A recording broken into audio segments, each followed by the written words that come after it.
was everybody's weekend? Football was rocking and rolling, and the Bills won. The playoffs are getting all set up, and it's a fun time of year. Uh, but I still believe that Bills are going to have a hard time because they don't have a defense. So we'll see what happens. Those elite teams, Cincinnati they should get by the Dolphins. For that matter. So thank you. Hit the comment, share, like, subscribe, and all of that. Tut and all that rut. So I was thinking back about this crazy story. It's hard to remember things. I did have a brain injury, probably still do. But if you know the background of my channel, then you see I'd go to the club, I'd run errands. I didn't have any power with them guys. I was educated at school, and I ran errands, and I'd end up in these places trying to make a couple extra dollars.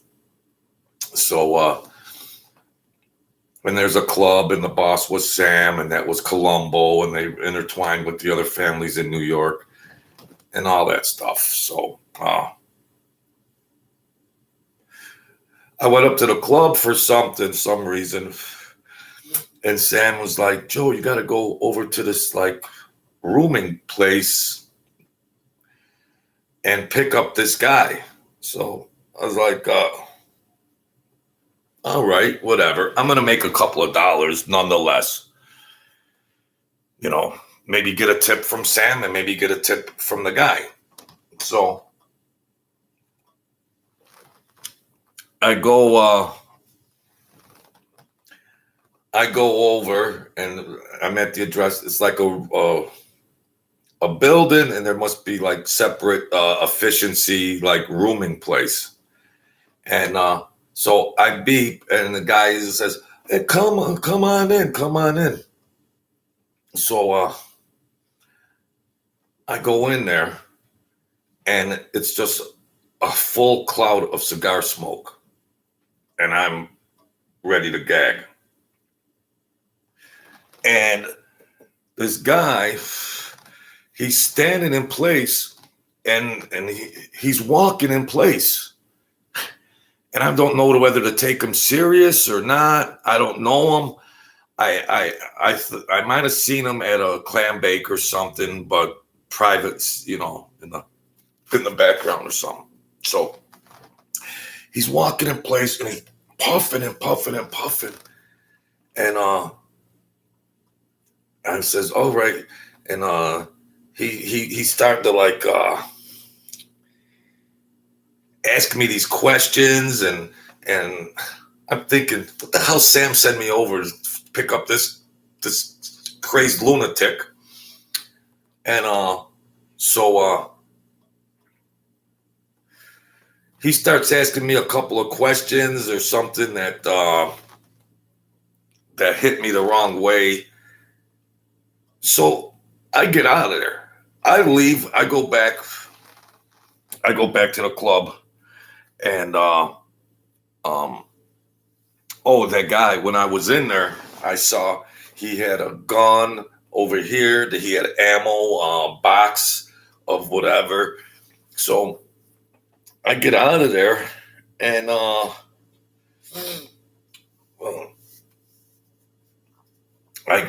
pull into the club, and there's a guy coming out. He's screaming, "Where's Paul?" Some other unknown guy. And I said he was smoking a cigar. He's walking in place, acting real crazy. I was perplexed. I didn't know what's going on. There was a gun over there. This don't feel right. Are you guys walking me into some kind of setup or some kind of trap? Got the hell out of there. And So I get in there, and Sam says, "Well, what happened? What happened?" And all this shit. And I told him the guy was acting. What the hell's going on? It's just crazy. I said he's walking in place like a psycho, puffing. He's asking me these weird questions, and he says, "You gotta go back. You gotta go back. You gotta go back." And all right. But one of the other guys that was there that I had a pleasant relationship with, he was like, "Well, Jojo, I'll go with you. I'll go with you." I says, "Well, why can't somebody just go get him? There's 3 cars out in the parking lot. What are you guys afraid of, or something, you know?" And so we go back, and he comes out and he's hollering, "You little what? You left me," and everything else, and he's hollering. And then the guy that was with me, he was like, "Hey, calm down, calm down, calm down. You should have just gotten the car and everything." And they end up in like a half of a MF in each other. And I'm going, "What the frick?" And I go, "It's all right. It's all right. I should have just waited. It's all right. It's all right." And so we get back there, and we go back, and they go inside, and I saw Sam in the front. I said, "I'm gonna go outside and have a smoke." He goes, "Well, don't leave, or anything like that." And so I go, "Okay." So about a half hour goes by, 45 minutes. Guy, he says, "You got to give me a ride back." Jeez, that's great. That's great. And he's still puffing on this damn cigar. And we go back, and he's going, "Go left, go right, go here, go there." And he's asking me, he says, "I asked Sam about you, blah, blah, blah, and this and that. A couple guys, they all like you, a couple of them, whatever." And he says, "Well, what do you think about this person? And do you trust? What do you think about this? What do you know about all this?" And he's picking my brain. And I really don't know what to tell him. I'm just saying, I don't want to say the wrong thing. I'm saying, well, you know what? I really don't know anything about what. I run around here and there, and I don't know intimately about all these things. And, he was like, "Oh, this guy." And then he's berating and insulting one of the guys or another guy. And then he's trying to get me to piggyback and say, "Well, yeah, he's no good. Yeah, I don't like him." But I was being very, very careful because the guy was twisted in his mind. And I could just look at him, and there's just like negative evil on him. And so fast forward a little bit, that was a little crazy. There were some other things that kind of smaller stuff. And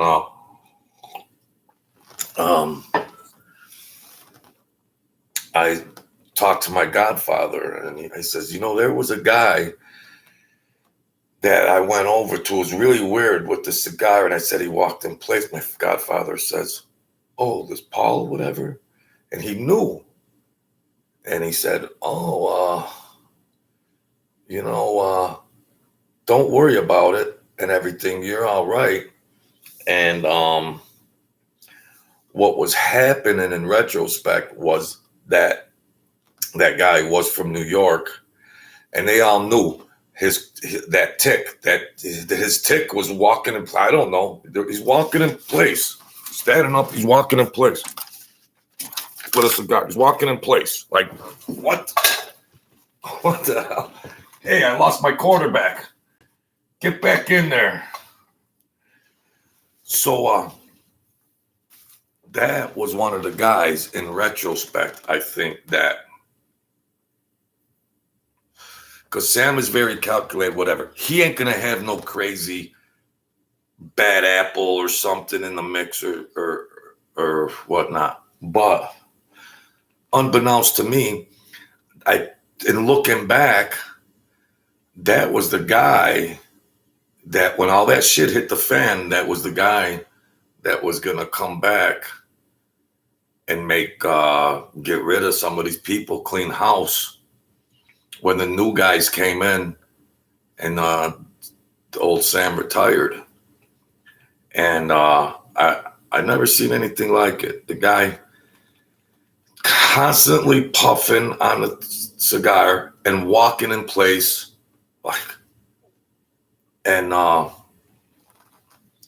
he was the guy, a crazy shadow man. I call him a shadow man. They lurk behind, but like they're connected and they're for hire or in whatever capacity. But it's just like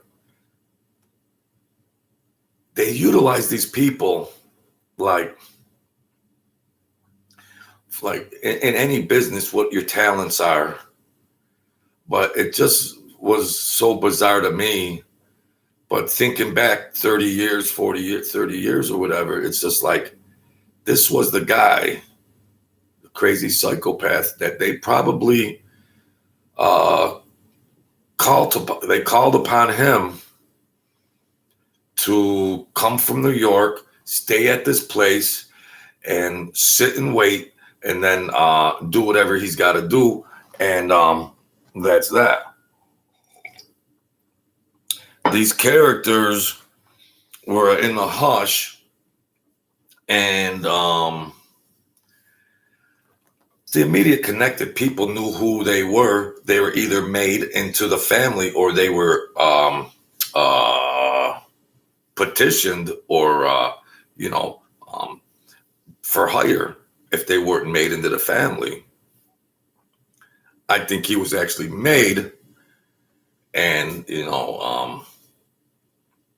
and did work for the Gambinos too, which some people say, oh, there's conflicts between families. But these kind of guys, for the right amount of money, they'll rock and roll and do whatever, cross family lines or whatever they do. The money's there. Forget about what you see with these other channels, whatever. My godfather was with the Colombo family.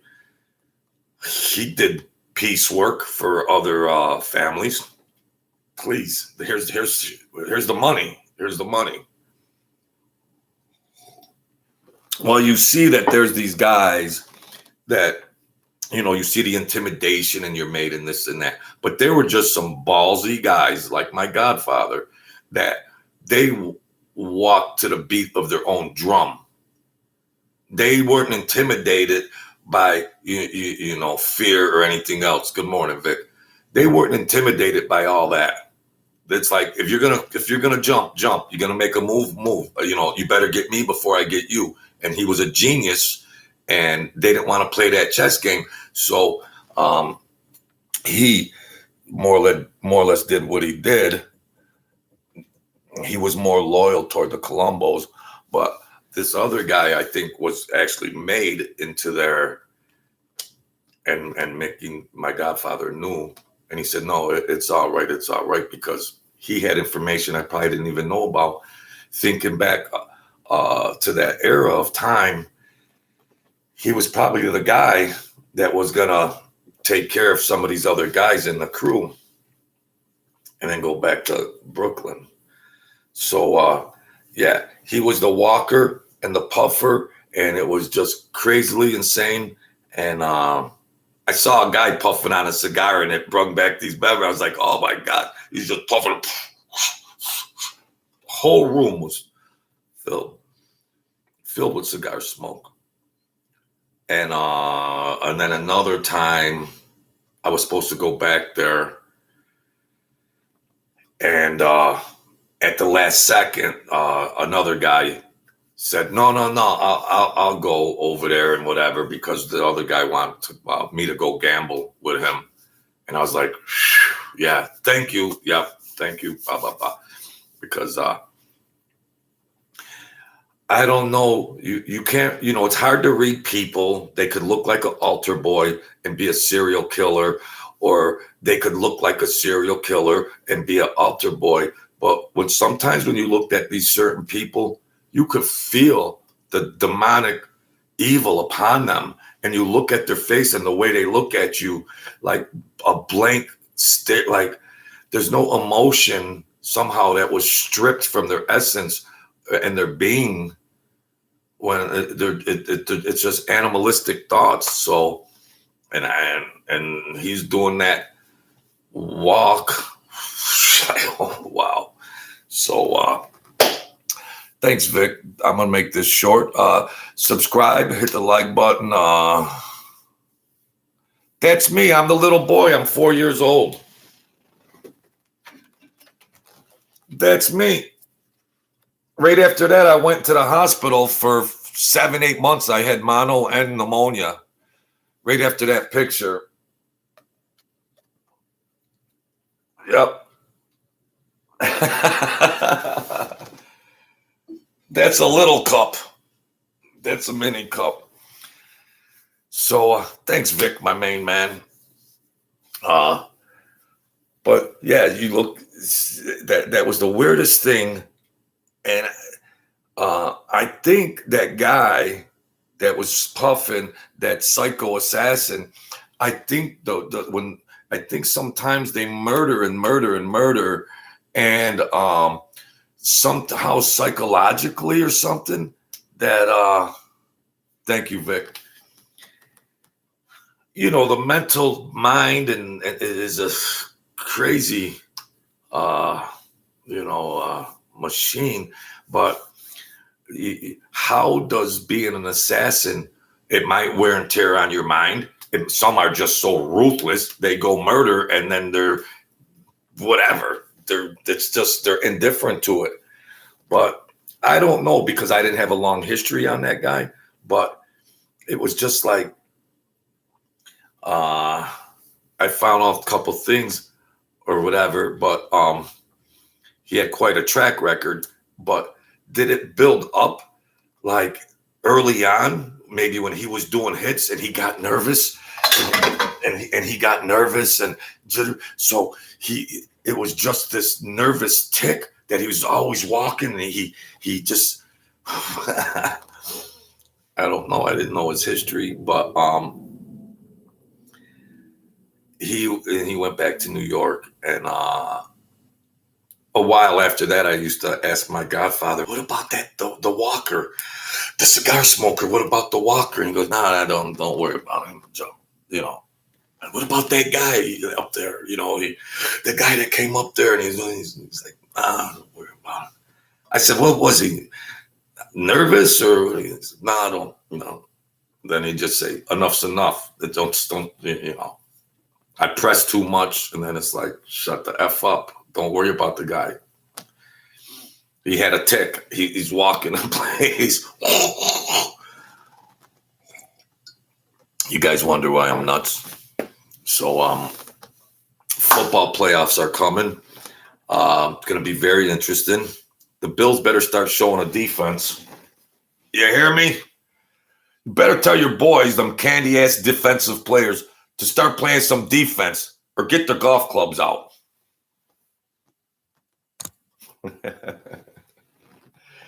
Yeah, that's a cup of JoJo. If you can't laugh, you can't live. All right. So we'll keep our eyes on that. I'll keep pumping these out, maybe not every day anymore, and put it into slow motion a little bit. And I appreciate the people that come in here and help me out. So that's that. That was a crazy story about that guy. This crazy assassin. The guy was a renowned assassin. And however, that built on his mind. And,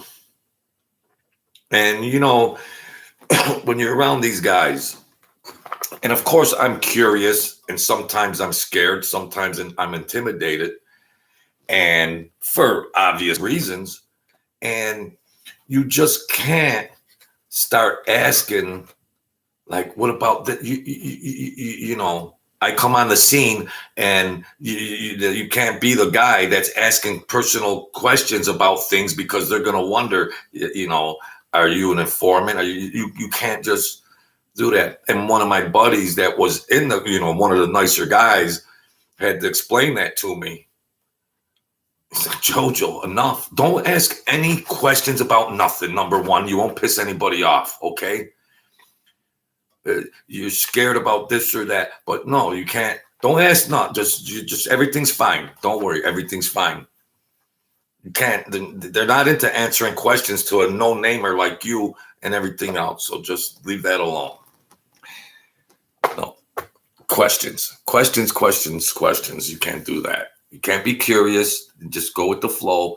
You're safe. Don't worry, you're safe. So that's all. We're gonna have a couple weeks of good weather up here. It's a nice break from these storms. Get settled into the new year. I'm gonna try to keep the channel going. It's not updating the subscribers. I almost attained and realized the 4,000 hours for monetization to get monetized. The 4,000 hours, I'm almost there. But 1,000 subscribers is probably never going to happen because I've been frozen on 330, 331 for a month. And they're reviewing my channel, or they're not calculating them back in. I don't really know.